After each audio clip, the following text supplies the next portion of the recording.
Thanks for joining us on this edition of the Council Recap. Council met in session February 6th, 5:30 in the council chambers. First item of business was awards and recognitions. Council recognized Angela Hardy. The police chief read a letter that he had presented to her complimenting her for outstanding effort and recognizing neighbors that would have been succumbed by carbon monoxide poisoning.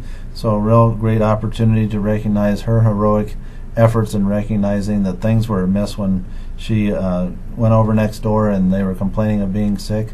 So a real great heartwarming story of neighbor helping neighbor and caring for your neighbor. So that was a great story, and recognize there kind of an emotional moment there during the award by the police chief, but we're glad to do that and recognize that.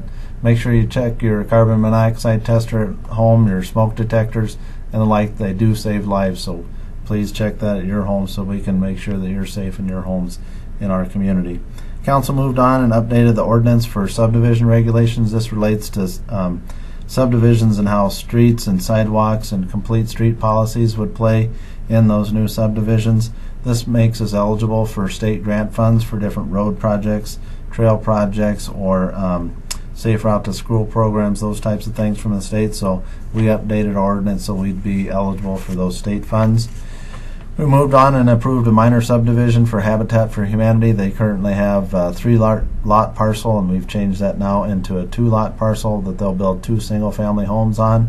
We approved the Board of Equalization and Appeals and set the date for their meeting. This is the members that review valuations on different homeowners and property owners in the city of Austin. If you have concerns about your valuation, you certainly can contact the county assessor and work through that with them. But if there's a concern, that also can be brought to the Board of Equalization and Appeals.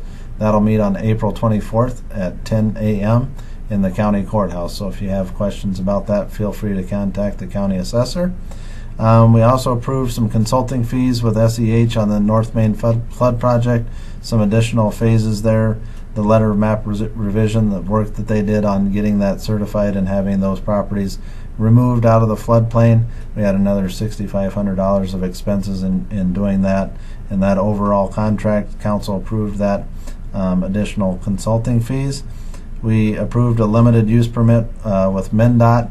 This allows us to do maintenance of the trail that'll be on the 11th Drive Northeast, and as well as some of the aesthetic plantings, trees, and shrubs in that area. So that allows us to maintain those items going forward. It's a 10-year agreement with MnDOT.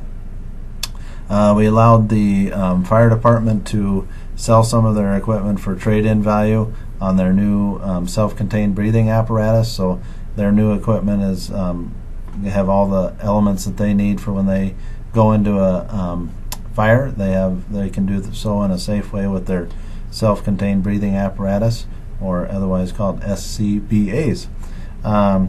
We also approved a change order for the Nature Center. This should close out the project and bring it to conclusion. Not done yet, but this would be the last change order in the amount of $40,902. We're still within budget on that project, so it's coming along nicely, and it'll be a great attribute to our community. And again, that was made largely possible by the Hormel Foundation and their generous contribution, as well as Hormel Foods and the Friends of the Nature Center. So we had some donations to the city. Council obviously accepted those as required by statute.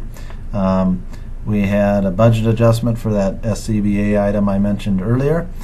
We had a trail grant application that's for $125,000 in the southwest part of the community along Turtle Creek.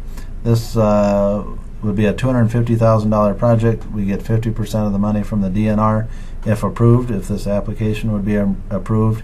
25% we intend to request from the Hormel Foundation, and then the other 25% of the $125,000 that would be the local share would be from the city of Austin. So that would be an exciting project if it could come through. Other than that, we wrapped up the meeting with some different discussions and the great festivities that are being had and the great efforts for Paint the Town Pink.